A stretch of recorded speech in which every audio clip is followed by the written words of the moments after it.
Hello friends, welcome to ராசி studies. இது உங்கள் சுகன்யா. இன்னைக்கு நம்ம பார்க்க போகுதுன்னா ஐஎஸ்ஆர்ஓவில் எப்படி நம்ம சயின்டிஸ்ட் ஆகிறது, அதையும் தாண்டி ஐஎஸ்ஆர்ஓவில் பர்டிகுலராக ஜாயின் பண்ணோம் இல்லை ஏதாவது ஒரு போஸ்ட்டில் ஜாயின் பண்ணோம் அப்படின்னா என்னென்ன லேட்டஸ்ட்லாம் இருக்குது அப்படிங்கிறதா இந்த வீடியோ. ஸோ இந்த வீடியோவை ஸ்கிப் பண்ணாமல் பாருங்கள். அதுக்கு முன்னாடி என்னோட சேனல் பிடிச்சிருந்தா கண்டிப்பாக லைக் பண்ணி ஷேர் பண்ணுங்கள். தெரிஞ்சுக்கிட்டும் சப்ஸ்கிரைப் பண்ணுங்கள். பக்கத்தில் இருக்க பெல் ஐக்கான் பட்டனை கிளிக் பண்ணும்போது என்னோட நியூ நோட்டிஃபிகேஷன்ஸ் எல்லாமே உங்களோட மொபைலுக்கு ஈஸியாக வரும். நிறைய பேர் கொஸ்டின்ஸ் கேட்டிருந்தாங்க. என்ன அப்படின்னு பார்த்தீங்கன்னா, பர்டிகுலராக மேம் எனக்கு ஐஎஸ்ஆர்ஓவில் ஒர்க் பண்ணோம் இல்லை ஐஎஸ்ஆர்ஓவில் சயின்டிஸ்ட் ஆகணும், அதுக்கு என்னென்ன வழிகள்லாம் இருக்குது அப்படிங்கிறது நிறைய பேர் கேட்டனால நம்ம இந்த வீடியோவை அவங்களுக்கோசரம் கொடுத்துருக்கோம். ஸோ கண்டிப்பாக இந்த வீடியோவை ஸ்கிப் பண்ணாமல் பாருங்கள். இதையும் தாண்டி நீங்கள் பார்க்குற புது நம்பராக இருந்தால் கீழே டிஸ்கிரிப்ஷன் பாக்ஸில் வாட்ஸ்அப் லிங்க் இருக்குது. அந்த வாட்ஸ்அப் லிங்க்கில் ஜாயின் பண்ணிக்கோங்க. இந்த மாதிரி நிறைய அப்டேஷன்ஸ் நம்ம கொடுத்துக்கிட்டே இருப்போம். மட்டும் இல்லாமல் நேஷனல் லெவல் என்ட்ரன்ஸ் எக்ஸாம் பற்றி நம்ம நோட்டிஃபிகேஷன்ஸ் கொடுத்துட்ருக்கோம். எஸ்பெஷலி உங்களுக்கு இப்போ ஜெய் மெயின்ஸ் இல்லைனா ஜெய் அட்வான்ஸ் பற்றி உங்களுக்கு தெரியும், இல்லைனா நீட் பற்றி தெரியும். ஆனால் ஆல் ஓவர் இந்தியாவில் கிட்டத்தட்ட 50+ நேஷனல் லெவல் என்ட்ரன்ஸ் எக்ஸாம்ஸ் இருக்குது. அந்த நேஷனல் லெவல் என்ட்ரன்ஸ் எக்ஸாம்ஸ்க்கு ஜாயின் பண்ணணும் அப்படின்னா பர்டிகுலராக அந்த எக்ஸாம்ஸ் எப்போ அப்ளிகேஷன்ஸ் ஓப்பன் ஆகுது, க்ளோஸ் ஆகுது அப்படிங்கிற நிறைய இன்ஃபர்மேஷன்ஸ் நம்ம கொடுத்துக்கிட்டே இருக்கும். ஸோ உங்களுக்கு தேவைப்பட்டதுன்னா கீழே டிஸ்கிரிப்ஷன் பாக்ஸில் இண்டிவிஜுவல் வாட்ஸ்அப் நம்பர் இருக்குது. அந்த இண்டிவிஜுவல் வாட்ஸ்அப் நம்பரில் உங்களோட குவரிஸ் கேளுங்க, கண்டிப்பாக நம்ம ஆன்சர் பண்ணலாம். இப்போ வாங்க வீடியோக்குள்ளே போகலாம். ஃபர்ஸ்ட் ஆஃப் ஆல் இந்த ஐஎஸ்ஆர்ஓ பற்றி நம்ம டீட்டெயில்டாக நம்ம தெரிஞ்சுக்கலாம். இந்த ஐஎஸ்ஆர்ஓவில் என்ன ஸ்பெஷாலிட்டி இருக்குது, அந்த ஸ்பெஷாலிட்டிக்கு ஏற்ற மாதிரி நம்ம அந்த ஐஎஸ்ஆர்ஓவில் கண்டிப்பாக ஒர்க் பண்ணுமா அப்படிங்கிற நிறைய பேருக்கு கொஸ்டின்ஸாக இருக்குது. ஸோ இந்த ஐஎஸ்ஆர்ஓங்கிறது ஒரு ட்ரீம் ஆர்கனைசேஷன்ஸ் அப்படிங்கிறது எல்லாருக்குமே தெரியும். இதையும் தாண்டி அந்த ஐஎஸ்ஆர்ஓவில் என்னென்ன ஸ்பெஷாலிட்டிஸ் இருக்குது அப்படிங்கிறத நம்ம பார்க்கலாம். ஃபர்ஸ்ட் ஆஃப் ஆல் இந்த Indian space research organisations ISRO அப்படின்னு சொல்லுவாங்க. இந்த ஐஎஸ்ஆர்ஓக்குள்ள என்னென்ன ஸ்பெஷாலிட்டிலாம் இருக்குது அப்படிங்கிறத நம்ம பார்ப்போம். 1960 தான் இந்த ஐஎஸ்ஆர்ஓவை ஃபஸ்ட்டு லான்ச் பண்ணாங்க. யார் லான்ச் பண்ணாங்க அப்படின்னு பார்த்தீங்கன்னா, நம்ம இந்தியா ஸ்பேஸ் ரிசர்ச் ஆக்டிவிட்டீஸ்க்கோசரம் இனிஷியேட் பண்ணாங்க. அதுக்கடுத்து 1962 Indian national committee for space research organisations தான் ஐஎஸ்ஆர்ஓவில் உருவாக்குனாங்க. அதையும் தாண்டி 1969 ஐஎஸ்ஆர்ஓ எஸ்டாப்ளிஷ் பண்ணாங்க. 1970 ஃபஸ்ட்டு ஆரியபட்டா அப்படிங்கிற சேட்டலைட் லான்ச் பண்ணாங்க. அதுக்கடுத்து 1979 ரோகிணி ராக்கெட் விட்டாங்க. அதுக்கு அடுத்து 1980 SLV-3 ரோகிணி சேட்டலைட். அதுக்கடுத்து 1994 PSLV. அதுக்கடுத்து 1999 PSLV மூலமாக 7 சேட்டலைட் லான்ச் பண்ணாங்க. இது ரொம்ப சாதனை படைச்சது அப்படின்னே சொல்லாங்க. அதுக்கடுத்து 2008 சந்திராயன் 1, 2013 மங்கள்யான், அதுக்கடுத்து 2014 GSLV MR3 ராக்கெட்ஸ் விட்டாங்க. அதுக்கடுத்து 2017 104 சேட்டலைட்ஸ் அனுப்பிச்சு வேர்ல்ட் ரெக்கார்ட் பண்ணாங்க. அதுக்கடுத்து பார்த்தீங்க அப்படிங்கிற பட்சத்தில் 2020 சந்திராயன் 2, அதுக்கடுத்து 2023 நிலாவில் தென்துருவத்தில் லேண்டரை வெற்றிகரமாக தரையிறக்கிய முதல் நாடு அப்படிங்கிற பெருமையும் நமக்கு நாட்டுக்கு சேர்ந்தது. அதுக்கு அடுத்து இன்னும் நிறைய லான்ச் பண்ணிகிட்டே இருக்காங்க. விண்வெளிக்கு அனுப்பும் ககன்யான் மிஷன், அதுக்கடுத்து சூரியனை ஆராய்ச்சி செய்யும் ஆதித்யா L1, இந்த மாதிரி நிறைய அப்டேஷன்ஸ் அவங்க கொடுத்துக்கிட்டே இருக்காங்க. ஸோ இந்த பெருமை வாய்ந்த இந்தியன் ஸ்பேஸ் சயின்ஸ் ரிசர்ச் ஆர்கனைசேஷன்ஸில் ஒர்க் பண்ணும் அப்படின்னா என்னென்ன லேட்டஸ்ட், அதாவது எந்தெந்த வழிகளெலாம் நீங்கள் அந்த பர்டிகுலர் ஆர்கனைசேஷன்ஸ்குள்ளே போகலாம் அப்படிங்கிறத நம்ம பார்க்க போகிறோம். ஃபர்ஸ்ட் ஆஃப் ஆல் ஃபர்ஸ்ட் வே என்ன அப்படின்னு பார்த்தீங்கன்னா IIST. இது இந்தியன் ஸ்பேஸ் சயின்ஸ் டெக்னாலஜி அப்படின்னு சொல்லுவாங்க. இது எங்கே இருக்குது அப்படின்னு பார்த்தீங்கன்னா திருவனந்தபுரத்தில் இருக்குது. சரிங்களா?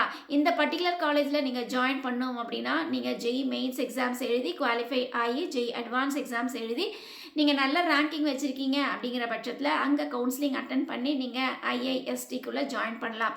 இங்கே என்னென்ன கோர்சஸ்லாம் ஆஃபர் பண்ணுறாங்க அப்படின்னா ஏரோஸ்பேஸ் இன்ஜினியரிங்கும் ECE ஏவியானிக்ஸ் அப்படிங்கிற ஒரு டிபார்ட்மெண்ட்டும் பிடெக் கோர்சஸாக கொடுத்துட்ருக்காங்க. அது மட்டும் இல்லாமல் எம்டெக் கோர்சஸ், அதாவது டியூயல் டிகிரி இன்டிகிரேட்டட் ப்ரோக்ராமும் கொடுத்துட்ருக்காங்க. ஸோ 4 டியூயல் டிகிரி கொடுத்துட்ருக்காங்க. அதுக்கு அடுத்து என்ன அப்படின்னு பார்த்தீங்கன்னா, பர்டிகுலராக இந்த இன்ஸ்டிடியூஷன்ஸில் ஜாயின் பண்ணாவே ஐஎஸ்ஆர்ஓவில் ஜாயின் பண்ண முடியுமா அப்படின்னா, ஈவன் தோ நீங்கள் 7 CGPAக்கு மேலே எடுக்கிறீங்க, அதாவது 6th செமஸ்டர்லையோ இல்லை 8th செமஸ்டர்லையோ 7 CGPAக்கு மேலே எடுக்கிறீங்க அப்படின்னா கண்டிப்பாக ஐஎஸ்ஆர்ஓ ரெக்யூட் பண்ணிட்டு போகிறாங்க. சரிங்களா? இதையும் தாண்டி செகண்ட் வே என்ன இருக்கு அப்படின்னு பார்த்தீங்கன்னா, நீங்க பர்ட்டிகுலரா என்ஐடிஸ் இல்லாட்டினா ஐஐடிஸ் இல்லாட்டினா ஐஐஎஸ்சி, அதாவது இந்தியன் இன்ஸ்டிடியூட் ஆஃப் சயின்ஸ், இது எங்க இருக்கு அப்படின்னு பார்த்தீங்கன்னா பெங்களூர். இந்த மாதிரி பர்ட்டிகுலர் இன்ஸ்டிடியூஷன்ஸ்ல நீங்க ஜாயின் பண்ணி ஏரோஸ்பேஸ் இன்ஜினியரிங் படிக்கிறீங்க அப்படின்னா கண்டிப்பா ஐஎஸ்ஆர்ஓ ரெக்ரூட்மெண்ட் பண்ணிட்டு போறாங்க. இதுல விரல் விட்டு எண்ணக்கூடிய இன்ஸ்டிடியூஷன்ஸ் என்ன என்ன இருக்கு அப்படின்னு பார்த்தீங்கன்னா, ஈவன் தோ பிரீமியர் ஐஐடிஸ்னு சொல்லக்கூடிய பர்டிகுலர் 7 டாப் ஐஐடிஸில் நீங்கள் ஏரோஸ்பேஸ் இன்ஜினியரிங் படிக்கிறீங்க அப்படிங்கிற பட்சத்தில் கண்டிப்பாக நீங்கள் ஐஎஸ்ஆர்ஓவில் ரெக்ரூட்மெண்ட் பண்ணும்போது நீங்கள் ஜாயின் பண்ணி உங்களோட ஒர்க்கை கண்டினியூ பண்ணலாம். அடுத்து தேர்ட் வே என்ன அப்படின்னு பார்த்தீங்கன்னா, ஐசிஆர்பி அப்படிங்கிற ஒரு என்ட்ரன்ஸ் எக்ஸாம் வந்து குவாலிஃபை பண்ணுறாங்க. அது என்ன அப்படின்னு பார்த்தீங்கன்னா, Indian space research organisation centralised recruitment board அப்படின்னு சொல்லுவாங்க. இந்த ஐசிஆர்பி என்ட்ரன்ஸ் எக்ஸாம்ஸ் எழுதியும் நீங்கள் பர்டிகுலராக இந்த ஐஎஸ்ஆர்ஓவில் ஜாயின் பண்ணலாம். நான் ஐஐடிஸ்லேயோ என்ஐடிஸ்லேயோ படிக்கலை, இல்லையும் தாண்டி உங்களுக்கு வந்து ஐஐஎஸ்டிலையும் நான் படிக்கலை, நான் வந்து பிடெக் கோர்சஸ் நான் பண்ணியிருக்கேன், நார்மல் காலேஜில் நல்ல பிராண்டடான யூனிவர்சிட்டிஸில் நான் பண்ணியிருக்கேன், இதையும் தாண்டி ஐஎஸ்ஆர்ஓவில் நான் ஒர்க் பண்ணணும்னு ஆசைப்பட்றேன் அப்படின்னு நீங்கள் பிரியப்பட்டீங்கன்னா இந்த ஐசிஆர்பி எக்ஸாம் எழுதி நீங்கள் வந்து ஐஎஸ்ஆர்ஓவில் ரெக்ரூட்மெண்ட் பண்ணுறாங்க, அங்கே போய் நீங்கள் ஜாயின் பண்ணி ஒர்க் பண்ணலாம். இந்த ஐசிஆர்பி எக்ஸாம்ஸ் வந்து க்ரைட்டீரியாஸ் என்ன அப்படின்னு பார்த்தீங்கன்னா, பர்டிகுலராக நீங்கள் யூஜி டிகிரி முடிச்சிருக்கணும். அதையும் தாண்டி எலிஜிபிலிட்டி அப்படின்னு பார்த்தீங்கன்னா, நார்மலாக ஜென்ரல் கேட்டகரியாக இருக்கீங்க அப்படிங்கிற பட்சத்தில் 18லேருந்து 35 இயர்ஸ்க்குள்ளே இருக்கணும். அதே மாதிரி ஓபிசி என்சியில் இருந்தால் 3 இயர்ஸ் ரிலாக்ஸேஷன்ஸ் கொடுக்குறாங்க. எஸ்சி எஸ்டி கேண்டிடேட்டாக இருந்தால் 5 இயர்ஸ் ரிலாக்ஸேஷன்ஸ் கொடுக்குறாங்க. அதுக்கடுத்து இந்த ஐசிஆர்பி எக்ஸாம் வந்து ரிட்டன் எக்ஸாம்ஸ் வந்து கொடுக்குறாங்க. ரிட்டன் எக்ஸாம்ஸ் எம்சிக்யூ டைப்பில் இருக்கும். கிட்டத்தட்ட உங்களுக்கு 80 கொஸ்டின்ஸ் கொடுக்குறாங்க. 1.5 hours வந்து நீங்கள் எக்ஸாம்ஸ் எழுதுகிற மாதிரி இருக்கும். அதுக்கடுத்து வந்து இன்டர்வியூ வந்து நீங்கள் அட்டன் பண்ணணும். அதுக்கடுத்து மெடிக்கல் ஃபிட்னஸும் நீங்கள் அட்டன் பண்ணி நீங்கள் நல்ல மார்க்ஸ் எடுத்திருக்கீங்க அப்படின்னா கண்டிப்பாக நீங்கள் அந்த ரெக்ரூட்மெண்ட் போர்டில் ரெக்ரூட்மெண்ட் பண்ணுறதுக்கு ஏற்ற மாதிரி நீங்கள் ஜாயின் பண்ணிக்கலாம். அதுக்கடுத்து ஃபோர்த் வே என்ன அப்படின்னு பார்த்தீங்கன்னா, பர்டிகுலராக நீங்கள் டெக்னிக்கல் போஸ்ட்டுக்கு இல்லாட்டி உங்களுக்கு சயின்டிஸ்ட்டு அசிஸ்டண்ட்டாக ஒர்க் பண்ணணும் அப்படின்னு நீங்கள் ஆசைப்பட்டீங்கன்னா, நீங்கள் டிப்ளமோ ஸ்டூடெண்ட்ஸாக இல்லைன்னா ஐடிஐ முடித்தவங்களா இல்லைனா யூஜி டிகிரி முடித்தவங்களா இருக்கீங்க அப்படிங்கிற பட்சத்தில் ஐஎஸ்ஆர்ஓவில் அவங்க ரெக்ரூட்மெண்ட்ஸ் வந்து அவங்களோட வெப்சைட்ஸை கால்ஃபர் பண்ணுவாங்க. ஸோ நீங்கள் அந்த வெப்சைட்ஸில் பார்த்துட்டே இருந்துட்டு அங்கே எப்போ வந்து ரெக்ரூட்மெண்ட்ஸ் வந்து கால்ஃபர் பண்ணுறாங்களோ ஸோ அவங்க என்ட்ரன்ஸ் எக்ஸாம் வைப்பாங்க. அந்த என்ட்ரன்ஸ் எக்ஸாம்ஸ் கிளியர் பண்ணி கூட நீங்கள் பர்டிகுலராக டெக்னிக்கல் போஸ்ட்டுக்கோ இல்லை நான் டெக்னிக்கல் போஸ்ட்டுக்கோ இல்லை அப்படிங்கிற பட்சத்தில் சயின்டிஸ்ட்டுக்கு கீழே அசிஸ்டன்ஸாகவோ நீங்கள் உங்களோட மார்க்ஸ்க்கு ஏற்ற மாதிரி நீங்கள் வந்து அப்பாயின்மெண்ட் ஆகலாம். ஸோ உள்ளே வந்துட்டீங்க, அதாவது ஐஎஸ்ஆர்ஓவில் நீங்கள் உள்ளே வந்துட்டீங்க அப்படிங்கிற பட்சத்தில் ஆட்டோமேட்டிக்காகவே நீங்கள் ஒரு நார்மல் போஸ்ட்டில் இருந்தாலும் உங்களோட எக்ஸ்பீரியன்ஸ் உங்களோட நாலேஜை பொறுத்து அப்கிரேட் லெவல்ஸ் நிறைய இருக்குங்க. அப்படியே ஹையர் போஸ்ட்டுக்கு நீங்கள் வந்துக்கிட்டே இருக்கலாம். ஓகேவா?